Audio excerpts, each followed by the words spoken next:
네, 정치는 팅킴 시작합니다. 정치 철학자 김만곤 박사 모셨고요. 어서 오세요. 예, 안녕하십니까. 시사인의 김은지 기자 모셨습니다. 어서 오세요. 네, 안녕하세요. 그리고 오늘은 특별히 한 분을 더 모셨습니다. K스택 컨설팅의 이상일 소장 모셨습니다. 어서 오세요. 네, 안녕하세요. 네, 이상일 소장님 오늘 특별히 모신 이유가 있는데요. 오늘은 한번 제대로 한번 분석을 좀 해보려고 이상일 소장님을 모셨습니다. 윤석열 대통령의 국정수행 지지도가 심상치가 않습니다. 두 달 만에 긍정평가가 30%대로 좀 확 떨어져 버렸습니다. 이 현상을 어떻게 봐야 될지 지금부터 좀 정밀 분석을 해볼 텐데요. 일단 이상일 소장님께 여쭤보고 싶은 게 이전 대통령의 경우에서 이런 사례가 있었나요? 저희가 여론조사가 활성화된 이후에 대통령 지지율에서 이렇게 초반에 지지율이 급락한 경우는 이제 이명박 대통령 시기였던 것 같습니다. 촛불 시위 때. 그때 아마 그때는 이제 2월 25일 날 새 정부가 출범을 했는데 계속 그랬었죠. 근데 그때 4월에 이제 미국 순방이 있었고요. 거기서 그렇죠. 그 쇠고기 수입 협상안을 들고 온 직후에 이것이 이제 그 광우병 논란으로 번지면서 그렇죠. 지지율이 급락했던 사례가 있었습니다. 그게 이제 거의 그러니까 비견될 유일한 사례라고 봐야 되는 겁니까? 그렇죠. 왜냐하면 이제 뭐 처음에 시작점의 지지율이 뭐 높고 낮은 차이는 서로 있었는데 이렇게 이제 급락이라고 할 수 있는 수준의 지지율 하락이 초반에 보였던 경우는 그때가 유일한 케이스가 아니었나 싶습니다. 근데 전개 양상은 또 약간 다른 게 그때는 그 미국산 쇠고기 수입이라는 돌발 변수가 발생한 돌발 상황이었던 부분이 있다면 그렇죠. 지금은 추세적으로 지금 이게 나타난다는 점에서 약간 양상이 좀 다르다고도 볼 수 있지 않나요? 그렇습니다. 이게 이제 수치 그 그래프의 흐름으로 보면은 뭐 유사하게 보일 수 있는데 내용으로는 많이 다르다고 봐야 되겠죠. 그러니까요. 그리고 이게 그래서 지금 지지율 하락, 뭐 데드 크로스라는 표현 많이 쓰는데 이제 부정 평가가 긍정 평가를 앞섰다. 근데 이런 표현이 있는지 모르겠습니다. 사실은 데드라인에 근접해 간다라고 봐야 되는데 이게 뭐냐면요. 대선 때 이제 득표율은 48.56%였는데 투표를 안 하신 분들도 있잖아요. 그러면 우리나라 대한민국 대선 당시 전체 유권자를 100으로 봤을 때 투표율이 77.5% 그리고 득표율이 48.56%면 합쳐서 계산해 보면 전체 유권자 중에 약 37.5%가 윤석열 대통령을 한테 투표를 한 겁니다. 그러니까 투표 안 하신 분 다 포함했을 때 37.5. 37.5%의 국민이 가서 유권자가 가서 투표소에 가서 윤석열 대통령 후보에게 투표를 한 거예요. 그러면 이 숫자가 무너지는 수준까지 내려간다라고 하는 거는 데드 크로스를 떠나서 지지를 그러니까 투표를 했던 분들의 보다 숫자가 줄어드는 거잖아요. 그러면 그럴 수 있는 위험 징후가 보이기 때문에 지금 아마 지지율 하락의 속도나 강도에 대해서 이렇게 논란이 많고 위기다라는 진단들이 나오는 것 같습니다. 그러면 지금 바로 오늘 아침에 나온 여론조사 결과가 두 개가 있어요. 지금 그 말씀을 하시니까 리얼미터 조사를 보면 잘한다라는 평가가 37. 그러니까 대선 때 실제로 윤석열 후보를 찍었던 딱 그 숫자. 그런 정도 숫자예요. 한데 KSO의 한국사회여론연구소 조사는 34.5가 나왔거든요. 그럼 그때보다 더 빠졌다는 이야기가 되는 거잖아요. 근데 물론 여론조사는 이제 오차가 있기 때문에 뭐 전체적으로 여러 개의 여론조사를 좀 종합해서 보셔야 되겠습니다만 최근에 이제 뭐 그 지속적으로 조사 결과를 발표하는 한국 갤럽 조사를 비롯해서 여러 조사들이 특히 6월 말 7월 초 발표된 조사들이 지금 40%선 아래에서 지지율이 그렇죠. 나오고 있다는 공통점이 그렇죠. 그러니까 지금 이상희 소장이 한 방에 그냥 정리를 해주셨네. 데드 크로스를 넘어서 데드라인에 근접해 있다. 이런 거죠. 그리고 이게 아까 이제 말씀하신 것처럼 이명박 대통령 당시에도 이제 그러니까 취임 이후 집권 1분기 만에 그 이제 지지율이 하락하기 시작했는데 그때는 명확한 이슈가 있었단 말이죠. 그래서 근데 이제 이번에 그 지지율 하락은 사실은 그 원인이 뭐냐라고 했을 때 굉장히 다양하고 복합적인 해석들이 나타나고 있고 그렇죠. 사실 딱 집어서 저 문제 때문이냐라고 하나로 이렇게 압축해서 설명하기 굉장히 어렵거든요. 그렇죠. 그렇다라고 하면 반대로 복합적인 이야기라는 건데 뭐 많이들 이야기하고 있는 이제 뭐 인사의 문제, 그다음에 뭐 경제 문제. 저는 이제 공사의 문제라도 공과 사의 문제도 있는 것 같고 또 대통령의 말, 그러니까 되게 긍정적으로 평가됐던 이제 도어 스태핑이라고 하는 약식 기자회견 이런 것들에서 보여지는 이제 말의 문제 또 여의도 그 국민의힘 당사에서 벌어지는 당의 문제 뭐 이런 것들이 굉장히 복합적으로 작용하면서 취임 이후에 그 윤석열 대통령 지지율이 이제 당선인 시절에 굉장히 낮았었어요. 40%대였다가 이게 예, 50% 그렇죠. 이제 중반선까지 올라갔었는데 이건 이제 기대감이잖아요. 뭔가 이런 것들 지금 상황들 그다음에 국정을 좀 잘 이끌어가길 기대하는 기대 심리들 그리고 잘 됐으면 좋겠다는 어떤 희망들 이런 건 이제 복합적으로 작용하면서 그런 지지율 상승으로 올라가고 그것이 지방선거에서도 지금 이제 여권에 대한 전폭적인 지지로 나타났었는데 이 짧은 기간이지만 지금 상황이 되게 위중하단 말이죠. 그러니까 경제 상황들 보면 뭐 많은 국민들이 뭐 글로벌 경제가 위험해 이런 게 아니라 지금 당장 뭐 기름값, 뭐 생활 물가, 뭐 여러 가지 그런 상황 몸으로 접하는 어떤 경제 위기감도 굉장히 커진 상황인데 그런 상황 속에서 보여지는 모습들이 너무 정말 그런 문제들을 제대로 바라보고 집중해서 해결하려고 하는 건가? 그럴 수 있나라는 의구심이 되게 빠른 시간에 증폭된 게 아닌가 싶어요. 오케이. 지금 바로 이제 그 이야기를 오늘 좀 집중적으로 했으면 좋겠어요. 왜 그러느냐 도대체? 왜 이런 현상이 빚어지느냐? 이제 하나하나 좀 짚어보죠. 김은지 기자는 가장 주된 요인이 뭐라고 보십니까? 그러니까 아까 말씀하신 것처럼 하나의 이유가 아니기 때문에 사실 모든 것이 다 이유가 전 될 수 있다고 생각하거든요. 백과쟁명식으로 짚으면 사실 그게 다 하나하나 쌓여가지고는 지금의 결과가 나왔다라고 보이는데요. 그러니까 종합하자면 결국 비슷한 이야기인 건데 대통령에게 우리가 기대하는 바들이 있는데 그걸 보여주지 못하고 있다라는 점이 핵심이라고 생각합니다. 대통령 다움에 대한 것에 있어서 계속 실망 평가가 쌓이고 있다고 대통령 다움. 하는데요. 그러니까 경제 어려운 건 우리가 모두가 알고 있죠. 왜냐하면 이건 우리만 겪는 문제가 아니거든요. 해외발 이슈이기도 하고 우크라이나 전쟁 상황이라는 것도 있고 미국 경기는 더 안 좋다. 이런 것들을 우리 국민들이 실시간으로 보고 있기 때문에 어려운 건 알고 있습니다. 그런데 이러한 지금 전시 상황에서 이 배를 이끌고 가고 있는 선장의 태도에 대한 문제인 건데 그 선장의 태도가 도어스태핑에서 나오는 워딩이 여기서 근본적인 해법은 내기는 어렵다라는 이야기를 하고 있거든요. 근데 그런 이야기를 연이어서 이틀 동안 했었는데요. 알죠. 근본적인 해결법 찾기가 어렵다라는 거. 그런데 그거는 저 같은 사람이 할 말이지 대통령의 입에서 나와서는 안 되는 말입니다. 최선을 다하겠습니다. 이렇게 그럼요. 나와줘야 되는 예. 거지. 아니 왜냐하면 불안하잖아요. 그러니까. 어렵고 불안하고 어떻게 될지 너무나 미래가 걱정이 되는데 적어도 저 사람을 믿고 우리가 같이 위기를 헤쳐나가야 된다. 그 부분이 있어야 되는 건데 어렵다라고 이야기를 하면 대통령이 그 왜 된 것이냐 이런 생각이 드는 거잖아요. 그러니까. 그런 지점에 대해서 안정감도 보여주지 못하고 도어스태핑에서는 오히려 인사에 대한 지적들을 하면 화를 내고 뭐 이런 지점들이 쌓이다 보니까 어떤 공사 구분하지 못하는 부인과 관련된 논란들, 인사 논란들에 대해서는 굉장히 날선 많은 거 혹은 전 정부를 들고 와서 거기보다 낫지 않느냐 이런 식의 이야기들이 그것이 윤석열 대통령을 찍었던 사람조차도 기대했던 대통령 다음의 모습은 아니다. 인사 문제라고 하는 것에는 또 이런 게 그러니까 내로남불이라고 하는 게 지금 깔려서 관통하고 있는 거라고 봐야 되는 거 아닐까요? 뭐 그 부분도 저도 또 뭐 맞다고 생각이 자꾸 드는데요.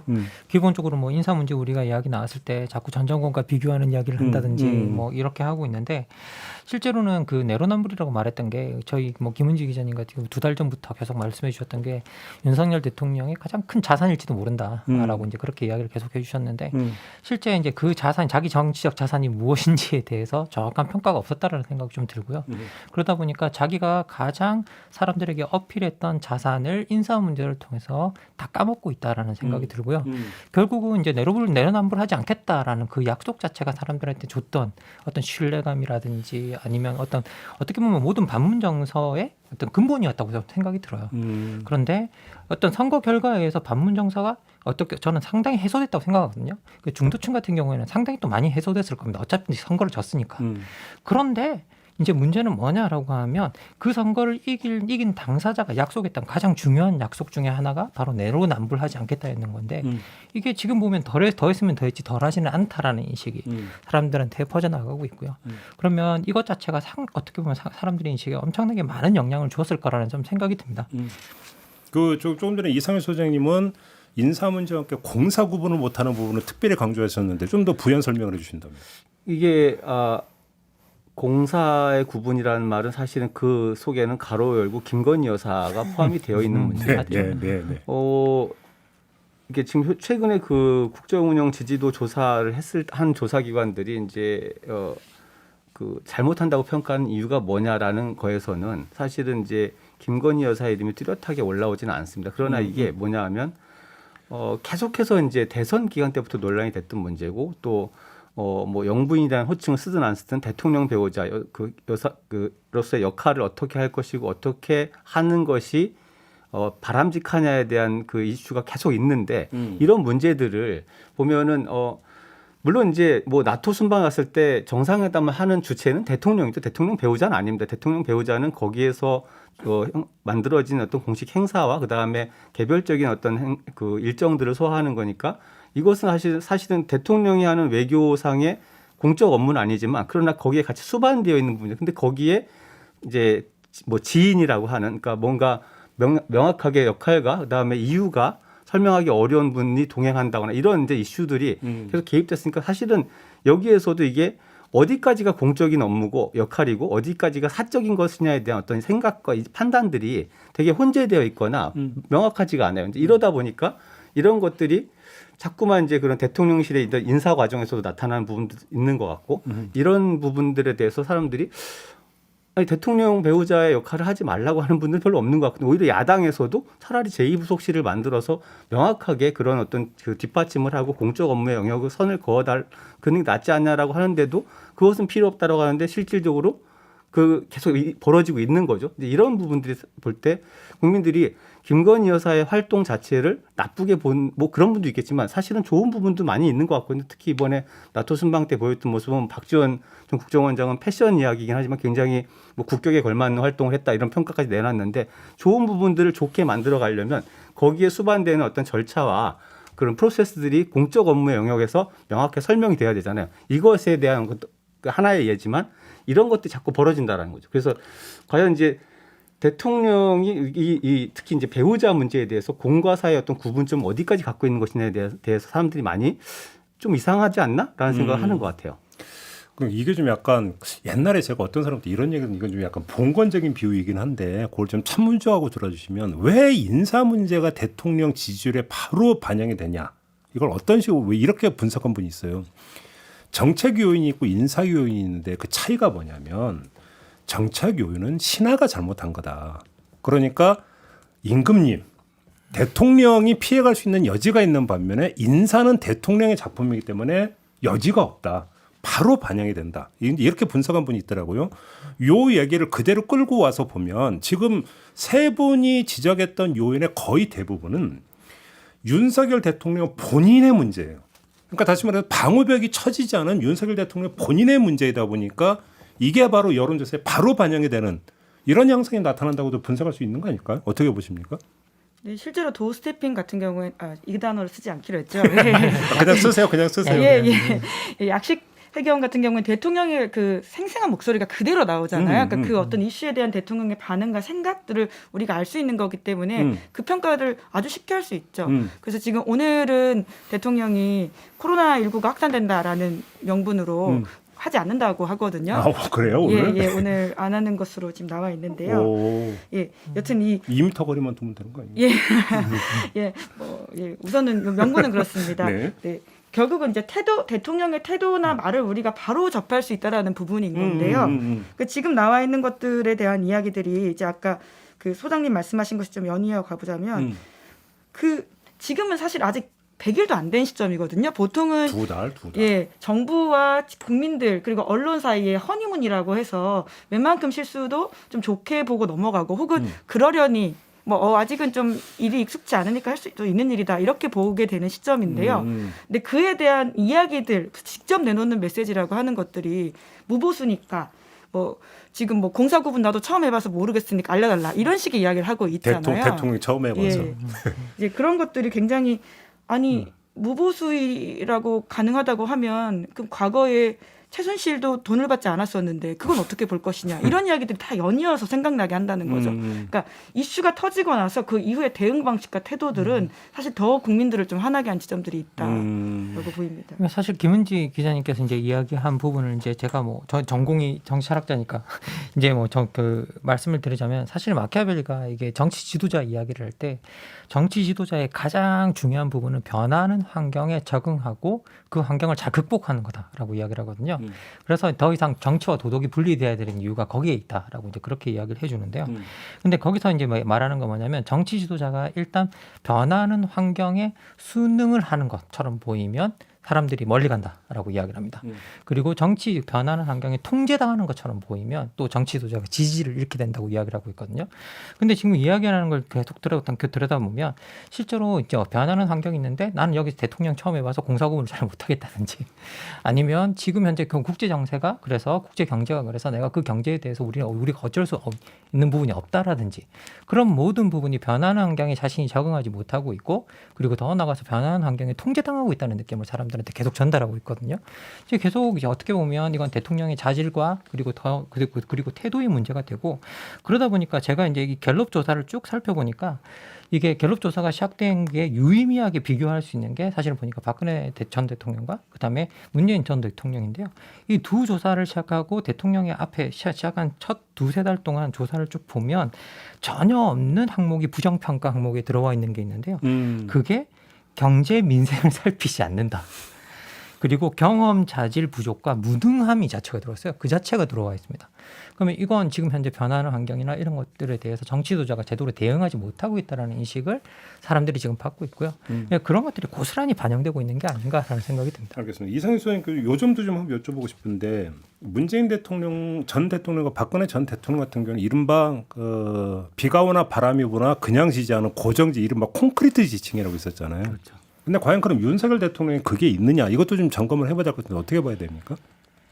윤석열 대통령은 사실 이제 검찰총장직에서 대통령이라는 직으로 옮겨가는데 딱 1년 걸린 딱 거죠. 걸리죠. 그러니까 예. 뭐 사실 정치권 자체에서 보이지 않았던 분이었기 때문에 뭐 정치적인 어떤 이제 지지 기반이라고 하는 것들이 사실 형성될 수도 없었고 물론 이제 지금 그 여당 그러니까 본인이 이제 정당에 입당을 해서 국민의힘 후보로 당선했으니까 국민의힘 지지층이라든가 보수층의 일부는 뭐 어쨌든 이제 대통령이 잘 된다라는 뜻에서 지지층으로 남아 있겠지만 그런 개인적인 팬덤 지지층은 사실상 거의 없다라고 보는 게 맞는 것 같아요. 그런 것들이 아마 이런 집권 초기에 사실 아까 허니문 기간 얘기하셨는데 국민들도 사실은 허니문 기간을 줍니다. 언론도 주고 정당도 주지만 그것이 뭐 길게는 1년 짧게는 6개월 정도 얘기하는데 국민들도 한 1년 정도 길게는 2년까지도 국민들은 오히려 더 길게 평가를 좀 유보시키거든요. 그러니까 어느 정부든 출범했을 때 뭔가 정책이나 성과에 대해서 우리가 평가를 하려면 좀 기다려줘 봐야 되는 게 아니야. 그래서 항상 집권 초에 야당이 집권 세력을 막 비판할 때 국민들이 다시 대부분 동의하지 않아요. 그러니까 시간을 주고 일을 하게 한 다음에 평가해야 되는데 이런 것들이 있기 때문에 지지율이 그렇게 뭐 광우병 사태 같은 그런 특별한 케이스가 아니면 초반에 이런 어떤 큰 변화가 안 나타나는데 지금 이렇게 크게 그 지지율 하락이 나타났다. 뭘 대체로 조사 기관마다 보면 한 15% 이상 지금 낙폭이 있단 말이에요. 한 달 사이에. 이런 것들이 어떤 이제 성과에 대한 평가 이전에 그건 아직 평가할 게 없잖아요.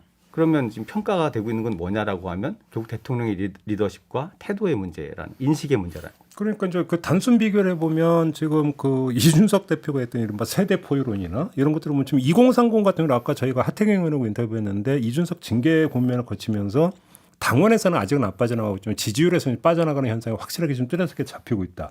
이런 이야기를 하거든요. 그러면 대선 때 윤석열 후보를 지지했던 2030 같은 경우는 윤석열이 좋아서 했던 고정 지지층으로 보기가 힘든 부분이니까 그러니까 지금 변동성이 엄청나게 지금 커지고 있다고 봐야 되는 거고. 그러면 그 뭐 6070 같은 경우도 사실 어찌 본다면 윤석열 대통령에 대해서 어떤 그 팬심을 가지고 말 그대로 철석같이 믿고 있는 것이기보다는 일단 그 정치적 필요에 의해서 선택했던 카드 이렇게 봐야 되는 게 맞는 거 아니겠습니까? 그렇죠. 정권 교체 여론이 워낙 컸었고 그것에 힘을 입어서 정권 교체가 이루어진 거기 때문에 사실은 그거를 온전하게 정당이나 후보가 자기의 지지층으로 흡수해내지 못한 상태로 대선이 끝났거든요. 그럼 그러니까. 그거를 만들어가는 거는 집권 이후의 일이기 때문에. 그렇죠. 예. 그러니까 일시적 어찌 본다면 정략적 결합이라고 하는데 이 정략을 유지시켜 줄 수 있는 적이 없다 보니까 이게 이제 느슨해지면서 나타나는 이완 현상 이렇게 좀 볼 수 있을 것 같은데요. 조금만 보태면 사실 이제 어떻게 보면 약간 윤석열 대통령의 입장에서 조금 생각을 해본다면 이게 대선 때도 좀 비슷한 모습을 보인 적이 있는데요. 윤석열 대통령 개인 뭐 제가 그분을 개인적으로 모르지만 그 정치에 나온 다음에 이렇게 행동을 보면 굉장히 신중하고 느긋한 성격이에요. 그 대통령 선거 당시에도 왜 그 대선 12월 달에 3월 대선 전 12월 때 지지율 급락할 때가 있었는데 그때가 뭐냐면 후보가 되고 선대위가 꾸려졌으니까 알아서 잘 해주면 나는 그냥 하라는 대로 하면 되지라고 가만히 앉아 있을 때 지지율이 많이 하락했거든요. 근데 그때도 뭐가 문제가 있었냐면 리더십의 문제였어요. 그러니까 당내 분란이 일어나고 선대위원장과 본부장이 싸우고 이런 것에서 이거 민주주의 아니냐 이런 식으로 그냥 내버려 두고 이런 것들이 이제 문제가 됐었는데 대통령이 된 이후에는 저는 이게 정치 문법에 익숙하지 않아서라는 쪽에서 변명으로 만약에 한다라고 하면 대통령이 된 이후에는 거기에 대해서 명확하게 대통령직에 대해서 국민들이 요구하는 바가 무엇이고 거기에서 내가 어떻게 하는 것이 맞느냐에 대해서 생각을 좀 바꿔야 될 필요가 있는 게 아닌가라는 생각이 좀 많이 듭니다. 네, 그 유명한 이야기가 있잖아요. 이영표 선수가 그 월드컵은 증명하는 자리라고요. 맞아요. 네, 선수로 뛰는 사람들은 뭐 연습하는 자리 아니죠. 네, 충분히 대통령이라면 우리 국민들이 지금 5년의 시간을 함께 맡기는 거잖아요. 네. 앞으로 여지는 어떻게 보세요? 다시 반등할 수 있는 여지는 어떻게 보십니까? 그러니까 이게 똑같은 이야기인 건데요. 왜 떨어졌는지가 명확한 이벤트가 없기 때문에 거꾸로 어디서 잘해야지 올라가기가 쉽지 않다라는 지점들은 있어 보이긴 하거든요. 이제 그럼에도 불구하고 이제 빠르게 수습하면서 저는 대통령의 태도 변화, 그러니까 어떤 공격이나 비판에 대해서 수용하고 그것에 대해서 좀 성찰하면서 잘하겠다라는 메시지를 내는 식으로 좀 바뀌어간다면 다시 또 이제 여론이 바뀔 수 있는 지점들이 있다라고 보이는데요. 아까 하태경 의원하고 있는데 하태경 의원은 이런 진단을 하더라고요. 지지율이 떨어졌던 가장 주된 이유로 이른바 윤석열 표가 없었다. 그러니까 이게 이제 조금 전에 이제 그 세 분이 말씀하셨던 지금 정권 출범 초기다 보니까 기대감을 부여해 준다라고 하는 점에서 제가 국정을 이렇게 이끌어 가겠습니다. 다른 건 몰라도 요거는 해서 명확하고 아주 간명하게 목표를 설정해 두면서 거기서 윤석열 브랜드를 만들어 드는 작업이 됐어야 거기서 기대감이 생길 수 있는 건데 이게 없다 보니까 이른바 기대감이 어떤 그 지배하는 허니문 기간이라는 것도 없었던 거 아니냐. 이런 지적을 하던데 하태경 의원 같은 경우 제가 약간 좀 설명을 못했습니다만 근데 그러면 그런 걸 지금 만들면 어떨까? 이런 생각도 한번 해볼 수 있을 것 같은데 뭐 그 단계를 넘어섰다고 보십니까? 어떻게 보십니까? 뭐 국가의 비전 같은 것들을 어떻게 보면 어려운 상황에서 우리가 갈 수 있는 비전을 명확하게 보여주는 것들이 정치 지도자의 역할인데 사실 지난 2달간 보면 국제 경제 상황은 어렵고 그래서 우리도 특별히 뾰족하게 할 게 없다라는 식의 이제 그런 이야기들을 했었고요. 사실 그런데 그런 이야기들이 나오는 이유는 뭐냐라고 하면 자신이 가지고 있는 명확한 경제 비전이나 미래 비전 같은 것들이 아직까지 없기 때문이고요. 그리고 실제 이제 우리가 그 과거를 돌이켜 보면 대통령이 당선되는 과정 속에서도 자신의 어떤 정치 비전이 있어서 당선이 된 것들이 아니라 정권 교체 욕망과 그리고 반문 정서 그리고 반민주당 정서 이런 것들을 타서 이제 어떻게 보면 역설적으로 이제 어떻게 보면 그걸 타고 대통령이 당선이 되었는데 그 이후에 이제 그러면 자신의 비전을 만드는 작업을 하고 그것을 할 수 있는 사람들이 있어야 되는데 주변에 과연 그럴 만한 사람들을 가까이 뒀는가를 봤을 때 우리가 인사 문제나 이런 것들을 들여다봐도 정말 그런 사람들이 들어가고 있다라는 생각은 별로 들지 않는 어떤 그런 상태인 것 같고요. 그리고 더 나가서 이제 되게 유사한 거 뭐냐면 MB가 그 강우병 논란으로 이제 고초를 겪었지만 그 같은 해에 또 글로벌 금융위기가 또 오거든요. 그래서 글로벌 금융위기를 통해서 어떻게 보면 그때 이제 뭘 다툰 그 경제 위기를 어느 정도 자기가 잘 다 감당해내면서 다시 지지율 40% 중반대까지 이제 올리는 어떤 그런 일을 하는데 그런데 이유는 정말 그러면 지금 우리 그 대통령은 이게 그 MB 마냥 세계 경제 위기가 닥쳤지만 그때 경제통이었던 MB와 달리는 정말 그런 비전은 또 가지고 있을까, 그런 능력을 가지고 있을까에 대해 그런 경제적 리더십이 있을까에 대해서 또 의문이 들고요. 그런데 거기에 그러면 언제나 사람들은 위기가 닥치면 자기가 잘하는 걸 극복하려고 할 텐데 그러면 자기가 잘하는 거는 어떻게 보면 사정 국면 같은 것들을 만드는 것일 텐데 경제 위기에 사정 국면이 겹쳐진다? 이거 정말 어떻게 보면 더 대혼란으로 들어갈 수 있고 더 안타까운 상황으로 들어갈 수도 있는데 이런 상황이 오히려 겹치지 않을까라는 그런 걱정이 들어서 반등이 쉽지 않지 않을까라는 생각이 듭니다. 근데 일단 지난주부터 나타난 모습은 이제 경제 회의나 이런 것들을 직접 챙기는 모습. 일단 요거는 좀 잡은 것 같은데 이건 좀 효과가 있을까요? 이상희 소장님 어떻게 보세요?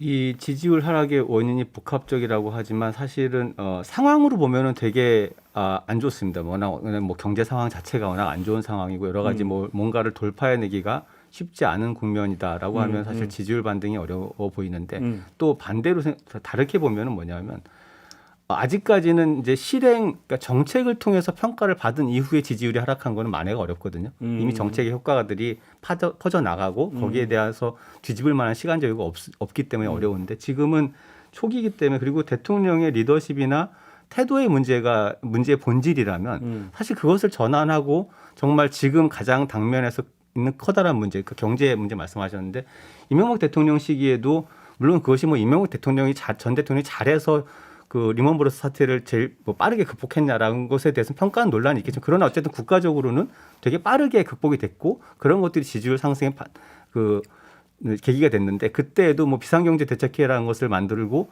뭐 격주로 하던 것을 매주 당기면 이렇게 좁히면서 대통령이 정말 거기에 대해서 이렇게 몰두해가는 몰입해가는 모습들이 보였거든요. 적어도 지금의 경제 상황은 그때보다 더 심각할 수도 있다는 우려가 나온 상황이라면 다른 것들에 대한 논란 요소들을 다 제거하고 적어도 뭐 본인이 경제 전문가가 아니더라도 그렇다 말씀하신 대로 지금 박사님 말씀대로 경제에 대해서 그런 어떤 진단과 처방을 할 수 있는 사람들을 계속 모아가면서 토론을 하고 대안을 만들어내고 대책을 세워간다라고 하면 그런 모습 자체가 그래도 국민들한테 믿음을 주고 또 희망을 다시 갖게 할 수 있지 않나 그런 면에서 본다면 사실 지지율의 뭐 변화라는 거는 아직은 고착된 것은 아니기 때문에 저는 되게 쉽게 극복될 수도 있다. 물론 이제 그것이 지지율이 엄청나게 올라간다는 것이 아니라 지금의 하락한 국면들은 되돌릴 수 있는 게 아닌가라는 생각도 저는 합니다. 좀 비교를 하나 좀 했으면 좋겠는 게 그 2020년 총선 때로 돌아가면 그 전년도인 2019년에 이른바 조국 수사가 있었습니다. 그리고 2020년 총선 직전에는 코로나 사태가 터졌습니다. 그러면서 신천지 사태가 엄청나게 이 총선 그러니까 지금 당시 민주당한테는 엄청나게 악재다. 다들 그랬어요. 그런데 결과는 압승으로 나왔습니다. 압승으로 나왔던 데에는 여러 가지 이유가 있겠지만 국민들이 뭘 평가했냐면 그때 정부가 코로나라는 비상 국면에서 그러니까 어떻게든 팔 걷어붙이고 대처하려고 하는 모습, 그 노력. 그다음에 이런 정부에 힘을 실어줘야 된다라고 하는 어떤 그 어떤 표심이 작동을 한 결과 이렇게 분석하는 사람들이 좀 있단 말이에요. 그럼 그때 그거와 지금 이 경제난 속에서 윤석열 대통령과 윤석열 대통령 정부가 보여주는 태도 이게 그럼 대비점에 있는 거 아니냐 이 얘기로 또 성립이 되는 거잖아요. 결국은. 그렇죠. 그래서 제가 말씀드리는 게 사실은 위기라는 것은 어떻게 보면 그 위기를 맞은 집단 국가의 지도자에게는 똑같이 위기이자 기회인 거죠. 그리고 사실 위기가 되게 강할 때에서 국민들은 뭔가 믿고 기댈 수 있는 것이 필요하지 않습니까? 그렇죠. 거기에 맞게 행보를 해 나가고 그렇죠. 잘 간다라고 하면 지금의 지지율 하락 보면은 사실 그거 자체가 그렇게 본질적으로 중요한 건 아니라는 거죠. 여기서 중간 정리가 되는 게 역시 관건은 윤석열 대통령 본인에게 있다. 그러니까 윤석열 대통령의 태도. 일단 이게 이제 가장 일단 그 급선무다. 이런 여기 이제 중간 정리 이렇게 되는 거네요. 맞습니까? 뭐 지금까지는 그런 이야기라는 생각이 듭니다. 그러니까 대통령이 포인트를 잡아서 들어야 될 부분들이 올라갈 수 있다가 아니라 본인의 태도를 바꾸면 올라갈 수 있다는데 앞에 이야기에 방점을 찍어서 들어야 된다는 거죠. 근데 제가 한번 그럼 대놓고 한번 여쭤보겠는데요. 태도가 그렇게 쉽게 바뀌어집니까? 근데 여튼 5년에 아니 평생 이렇게 평생의 어떤 평생이 되어있는 이 태도가 한순간에 바뀌어질 수 있을까요? 그러니까 쉽지 않아도 해야 되는 것이다라는 것으로 좀 정리하면 어떨까 싶은데요. 여기 뭐 아까 말씀해 주셨듯이 이제 뭐 신중하고 느긋하다고 말씀해 주셨는데 제가 지금 볼 때는 그런 것들이 어떻게 보면 그 사법부에 있는 사람으로서는 되게 좋은 태도일 수 있지만 이게 정치를 하는 사람의 태도로서 정말 좋은 태도일까? 에 대해서 우리가 좀 생각해 볼 필요가 있는 것 같고요. 그리고 지금 말씀하세요. 뭐 경제 문제 근데 지금 현재 계속 대통령에 말하는 태도를 들여다보면 경제 문제에 대한 해법이 없다. 잘못된 인사에 대한 문제가 없다. 공사 경계를 잘 모르겠다. 계속 전 정권이 문제다. 그리고 여당과 협력 소통 잘 안 되잖아요. 이번에 뭐 송웅열 공정위 위원장 할 때 권성동 대표 같은 경우에 남자인지 여자인지도 몰랐다고 이야기를 하고 있는데 그리고 그러면 지금 저는 이런 상황이 여당이 대통령 버리고 가기 딱 좋은 상황인 것 같거든요. 나중에 좀 시간이 지나고 나면. 그래서 이게 대통령이 정말 여기 대해서 정말 빨리 이 상황을 파악하고 여기에 적응하지 않으면 반등이 어려울 것 같은데 지금까지 보여준 태도만 가지고 평가한다면 쉽지는 않을 거다라는 생각이 듭니다. 근데 좀 가만히 반추해 보면요, 윤석열 대통령이 국민들한테 가장 인기가 있을 때가 어떤 때인가를 잘 돌아보면 검찰총장으로 있을 때예요. 검찰총장으로 있을 때인데 여기서 검찰총장으로 있을 때 왜 그럼 인기가 가장 좋았느냐? 두 가지 요인이 있는데요. 첫째는 권력과 확실하게 어떤 그 맞짱을 떼는 모습을 보여주는 것 하나. 두 번째는 아주 선 굵은 게 뭔가 거기서 간접적으로 전달됐는데 본인은 등판을 하지 않았어요. 다시 말해서 본인의 면모는 일체 베일에 가려져 있었다는 겁니다. 이것이 윤석열 대통령이 그러니까 가장 잘 나갈 때 제 기억이 맞다면 그런데 그것이 이제 대선 출마 선언을 하고 이제 공식 무대에 올라서는 순간에 가장 먼저 나왔던 게 뭡니까? 도리도리였어요. 기억하시죠? 그러면서 오히려 그 검찰총장 재직 때 어떤 가졌던 어떤 신비감이라든지 인기라고 하는 것도 우리 이제 그 빠져들어가는 이런 그 양상을 보이지 않았습니까? 이렇게 놓고 본다면 이게 앞으로도 일정하게 전망할 수 있는 하나의 근거가 되는 거 아닙니까? 어떻게 보십니까? 제가 좀 전에 드렸던 질문하고 맥이 연결이 되는 것일 수도 있을 텐데. 그러니까 쉽지 않다라고 했던 지점들이 제가 그러니까 쉽지 않지만 해야 되는 것이다라는 게 그런 맥락이긴 한데요. 그러니까 성공의 역설 같은 것이죠. 윤석열 대통령의 장점이자 단점이라고 하는 것이 고집스럽다라고 하는 것이거든요. 그러니까 그것을 좋게 이야기하면 선이 굵고 돌파력이 있다라고 하는 것인데 그런 것으로 실제적으로 정말 전례 없이 정치권에 데뷔한 지 1년도 안 된 사람이 대통령직을 거머쥐었습니다. 그런 식의 어떤 캐릭터로서 대통령직까지 거머쥔 건 어마어마한 성공이거든요. 근데 이제 그것이 대통령이 되는 데까지는 일정 부분 유의미하게 작동할 수 있다라고 하더라도 그 이후에 5년의 국정을 책임지는 데 있어서는 그 캐릭터를 그대로 유지하는 게 맞느냐라는 지점에 대해서는 자꾸 의문이 쌓이고 있는 환경이 거잖아요. 다른 거죠. 그때의 그 환경에서는 그 캐릭터가 장점이 될 수 있는 게 맞상대가 권력이라는 맞상대가 있었기 때문에 장점이 됐지만 대통령이 된 지금은 그 맞상대는 누구냐면 국민이 되는 거거든요. 그러니까 계속해서 장점이 아니게 돼버려요. 문재인 전 정부를 소환해서 이야기하고 있는 그러니까. 것들도 사실 바로. 이제 맥락이 통하는 것들인 거죠. 캐릭터는 바뀌지 않을 거다라고 보지만 그렇다라고 하면 사실은 윤석열 대통령도 성공한 대통령이 되고 싶을 거잖아요. 본인은 당연하게. 근데 그렇다라고 하면 그것을 설정을 바꿔야 되는 거죠. 그러니까 거기서 나올 수 있는 전략이 접촉면을 줄이는, 다시 말해서 많이 등장하지 않는 것은 그러니까 참모들이 전략을 쓸 수 있는 거잖아요.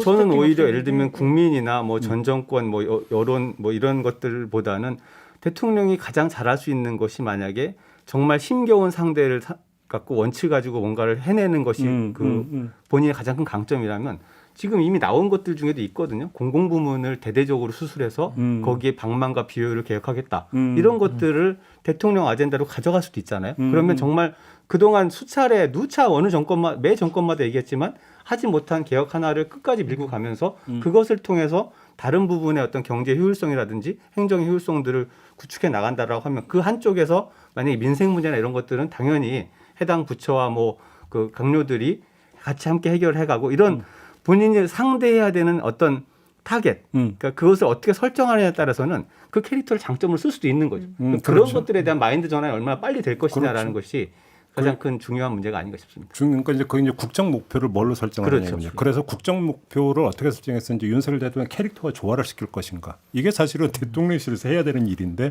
이게 좀 잘 안 되고 있는 것 같고. 요 점을 좀 하나 좀 여쭤보고 싶은 게 있는데요. 지금 그 서해 공무원 피격 사건이나 이제는 이제 그 그 탈북어민 북송권 여기다 국정원까지 건드리고 있는데 이게 여론조사에서 지금 어떻게 그 어떤 영향을 지금 잡히는 게 있습니까, 소장님? 아직은 명확하게 그 부분이 그 크게 부각되지는 않는데 이것이 국민들은 지금 저게 당연히 해야 되는 어떤 정당한 그 복귀와 수사 인가와 그다음에 거기서 뭐 전직 국정원장 두 분에 대한 이제 그 수사 의뢰까지 간 것이 너무 나가는 거 아닌가? 그러니까 예를 들면 항상 이게 수사라는 것은 물론 이제 지금까지 대통령의 언급을 보면 이것은 내가 개입하는 문제가 아니고 당연히 어떤 것들이 문제가 드러나면 그 절차에 따라서 수사가 된다라고 했는데 그것에 그 국민들이 평가하는 것들은 아직은 조금 더 봐야 되는 게 그 선을 보는 거예요. 그러니까 이것이 어떤 정치적인 어떤 개입이 들어갔다고 느껴질 수가 있고 아 저건 당연하게 문제가 있으니까 되돌아봐야 되라는 것이 있는데 그 선을 지킬 수 있느냐 없느냐는 아직 조금 애매한 부분이 있어서 이것이 아직까지는 여론에 큰 어떤 반향을 주지는 않고 있다고 제가 봅니다. 이걸 좀 여쭤보는 이유가 뭐냐면 경우에 따라서 어떻게 하냐면 그건 지지층 호소 전략으로도 갈 수 있는 거잖아요. 그리고 이런 사례 자체가 지지층 호소 그다음에 지지층 결집 전략으로서가 활용이 될 수 있는 부분들도 있기 때문에 한번 좀 질문을 드렸던 건데 아직은 이제 그런 기미는 나타나지 않고 있다 이런 말씀이신가요? 오히려 물론 이제 그거보다는 지금 이제 여러 가지 이제 뭐 박사님이랑 얘기하셨던 이슈들이 더 크고 그것 때문에 사실 지금 최근의 지지도 하락은 이게 뭐 진보나 중도층 뭐 이쪽에서만 나타난 게 아니고 보수층에서 상당히 하락하고 고령층 그렇다고. 대선 때 가장 핵심 지지층 기반이었던 쪽에서 지지율이 하락하고 있다라는 얘기는 뭐 이런 어떤 이런 뭐 피격 사건 이제 수사라든지 이런 문제가 지금 이렇게 중심에 서 있거나 그것이 정치적으로 어떤 파장을 일으키는 상황은 아니라고 봐야 되는 거죠. 그 효과가 미미하다. 그래서 지금 일각의 우려대로 만약에 사정정국을 만들어내면 그때는 어떻게 될 거라고 전망하십니까? 저는 이제 학습 효과라는 것이 있을 것 같은데 문재인 정부가 출범했을 때도 당연히 이제 탄핵이 된 전 정부의 어떤 여러 가지 유산들이 있기 때문에 그것에 대해서 뭐 수사가 첫 해에는 적폐청산이라는 것이 굉장히 호응을 많이 받았어요. 근데 그것이 길게 갔을 때 계속해서 이어지고 전 정부까지 넘어갔을 때는 그 피로감을 호소하는 여론이 상당히 강해졌거든요. 네. 결국 이제 그러니까 물론 정말 명확한 문제가 있는 것에 대해서 수사를 하는 것을 반대하는 국민은 없는데 그것이 국정의 중심으로 올라오게 되면 특히 지금 같은 상황 속에서는 그거 저렇게 저기에다 힘을 쏟을 여유가 과연 우리가 있는 건가? 라는 어떤 그런 부분들이 더 커지지 않을까라는 생각은 합니다. 근데 여기서 재미는 갑자기 퍼뜩 그 생각이 드는데요. 지금 그 세 분의 이제 진단대로 윤석열 대통령의 태도에 문제가 있다. 문제의 핵심이 여기에 있다고 만약에 본다면 문재인 전 대통령의 태도와의 비교가 작동될 가능성은 어떻게 보십니까? 그리고 그것이 이른바 전 정권 털기의 환경을 조성할 가능성은 어떻게 보십니까? 갑자기 돌발 질문이 되겠는데. 예. 아니 뭐 이게 근데 저는 이게 명확하게 그렇게 비교가 되는 대상은 어떤 같은 위치에 있어야 된다고 생각이 들거든요. 하나의 예를 들자면 뭐 우리가 정당 지지율 같은 경우에는 같은 위치에 여전히 있기 때문에 우리가 비교를 할 수 있는데 저는 전임 대통령과 그다음 대통령 사이에는 뭐 어떤 비교가 있다고 할지라도 그것이 동등한 비교는 아닌 것 같아요. 현임 대통령에 있는 사람들한테 약간의 절대평가를 하게 돼 있는 부분이 있는 것 같고요. 그래서 그 부분이 그렇게 강력하게 영향을 미칠까라고 생각해 본다면 뭐 그 비교가 아니라 그냥 지금 대통령의 태도 그 자체가 못마땅한 것이 평가로 나오지 않을까라는 게 제 개인적인 생각입니다. 네. 그리고 이제 결국은 저는 이제 장점은 곧 단점이 될 수 있고 단점이 이제 잘 이제 부각이 되면 장점이 될 수 있는 거잖아요. 그러니까 윤석열 대통령의 지금 저희가 짚고 있는 어떤 문제 요인이라고 하는 게 지금 불안함, 그것이 이제 사실 잘 만들어지면 다이나믹함으로 소통 잘 됨 이런 것들일 수도 있는 것인데 문재인 대통령 같은 경우에는 장점이라고 하는 게 안정감이었던 것이고, 근데 이제 그것이 거꾸로 좀 단점으로 부각될 경우에 답답함이라고 하는 것이었잖아요. 그러니까 결국 그래서 이제 그것들에 대한 안티테즈로서 윤석열 대통령은 약식 기자회견도 하고 하겠다라고 하는 것이었는데 그런 것들 좀 잘 다듬기만 한다면 지금 아직 정권 초이기 때문에 좀 바뀔 수 있는 지점들은 있지 않나. 제가 질문드렸던 취지는 조금 전에 이상희 소장님이 이제 그 말씀하셨잖아요. 문재인 정부 초기 때 1년차 때의 적폐청산에 대한 국민의 호응이 되게 컸다. 근데 왜 호응이 컸냐면 당연지사로 알았기 때문이라는 거죠. 왜 그러냐면 탄핵이 있었고 그다음에 기소가 있었고 따라서 이거에 대한 그러니까 뒷마무리 차원에서도 적폐청산 수사는 어떤 당연지사로 알았기 때문에 다시 말해서 이것이 전 정권의 문제를 건드려야 된다라고 하는 필요성과 당위성이 이미 국민들에서 동의로 깔고 들어갔다는 거예요. 근데 지금 제가 드리는 질문은 뭐냐면 그러면 만약에 윤석열 정부가 전 정권 문재인 정부 어떤 털기에 만약에 들어간다고 가정을 한다면 문재인 정부를 털어야 되는 그 필요성과 당위성에 대해서 국민들이 얼마나 공감하느냐의 문제가 깔려 있다라는 거죠.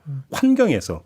근데 그 환경을 조성하는 요인 중에 하나가 그러면 문재인 정권을 악의 집단 내지 문제가 되게 많았던 정권 이렇게 설정이 돼야 된다는 거잖아요. 근데 과연 그것이 어느 정도까지 작동할 수 있는지 저는 그 점을 여쭤본 거거든요. 그게 정치권이 가끔 오해하는 것 중에 하나가 사법적으로 이제 그렇게 어떤 문제들을 들춰내는 것하고 근데 국민들은 말이에요. 정권이 바뀌잖아요. 그러면 그 전 정부에서 여러 가지 허물이 있었을 거고 뭐 과오도 있겠죠. 근데 그것에 대해서 뭐 명명백백한 거는 수사하라고 처벌하라는 여론이 당연히 강한데 논란이 상당히 있거나 어떤 통치 행위에서 과정에서의 판단들의 영역까지 들어갔을 때는 그래서 우리가 정권을 바꿨잖아라는 게 있는 거예요. 그럼 정권을 바꿨으면 이제 그 국민들이 심판을 한 거죠. 그러니까 당신들의 정권이 열어줬으니까 잘하세요라고 말을 하는데 자꾸 뒤를 돌아가는 것에 대해서 그렇게 좋아할 수 없는 거죠. 그러니까 사법의 영역에서 다루는 문제와 국민 정서의 문제 사이에 상당히 늘 간극이 있고 정치가 그것을 잘 못 읽었을 때는 이제 집착이 되고 여러 가지 뭐 미래가 아니라 자꾸 뭐 거꾸로 돌아가는 그런 정치 행태를 보이는 가능성이 굉장히 많죠. 그러니까요. 그런 점에서 그러니까 근데 문제는 이제 뭐냐면 그 권력이 이제 위기에 처하게 되면은 돌파구를 찾으려고 이 돌파구가 희생양을 어떤 뭐냐면 필요로 하는 경우가 이제 있기 때문에 그래서 이제 여의도나 이런 데서는 계속 이제 사정정국을 어떤 한편으로 전망하고 한편은 이제 우려하는 부분들 아니겠습니까? 근데 그것이 과연 얼마나 먹힐 수 있을 것이냐. 요거는 또 별개의 차원이기 때문에 좀 질문을 좀 드려봤던 것 같고요. 이제 좀 마무리를 해야 될 것 같은데 반등의 여지가 그렇게 많지는 않지만 반등을 해야 되는 거 아니냐? 얘기는 이렇게 정리가 되는 겁니까? 그리고 남은 일정이 기니까요. 이거는 네. 한국의 미래를 위해서 네. 굉장히 아니면 국정 운영 동력이 사라지게 될 경우에 말씀하신 국정 개혁의 과제라든지 이런 네. 것들을 하나도 하지 못하게 되거든요. 네. 진짜 2달밖에 안 지났습니다. 예.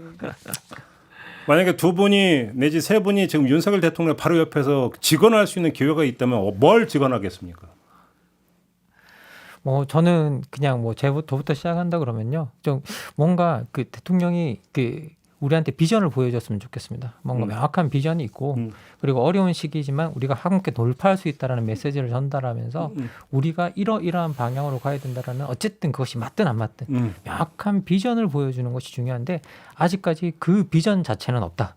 그 비전이 없으니까 정치 철학도 없어 보이고 네. 정치 철학이 부재해 보이니까 사람들은 되게 무능해 보이고 그냥 되는 대로 뭔가를 끌고 가는 사람처럼 보이는 게 아닌가라는 생각이 듭니다. 김은지 기자는 어떤 직언을 하시겠습니까? 지금까지 좀 거칠어 보였던 메시지에 대해서는 성찰하는 듯한 이야기를 하시면 어떨까. 인사의 난맥들도 그렇고 검찰 중심으로 하는 인사들도 공사구분 이런 문제들까지도 그러니까 사과까지는 아니더라도요. 이런 부분에 있어서 제가 좀 부족했고 앞으로 더 잘하겠다. 이런 이야기를 하시더라도 국민들은 좀 거기에 대한 이해를 하지 않을까 싶습니다. 이상일 소장님. 저도 사실은 근본적으로는 좀 어떤 국가의 비전 이런 것들을 좀 정확하게 세우고 갔으면 좋겠다는 생각을 하는데 그것 이전에 지금이라면 오히려 그런 것에 대한 준비가 부족하다면 정말 당면에서 국민들이 가장 힘들어하는 부분이 뭔지를 1, 2, 3, 4 번호를 붙이고 그 1번부터 일단 이거부터 해결하겠습니다 하고 일단 밀고 가니까 뭔가에 몰입해서 당면한 문제를 하나를 해결하는 데 집중하는 것에서 시작을 해야 되는 게 아닌가. 그래야 뭔가 정부가 열심히 일하고 있다는 것을 이제 말이 아니라 행동으로 믿게 할 수 있지 않을까라. 지금 당장은 뭐 그게 가장 중요한 것 같아요. 저는. 여기서 끝낼 줄 알았죠. 하나 더. 여러분이 김건희 여사 바로 옆에 있다면 어떤 직언을 하시겠습니까? 저는 그냥 가만히 있으라고 약속한 대로 해라. 예, 그냥 조용히 내조하겠다는 예 말씀. 약속한 대로 해라.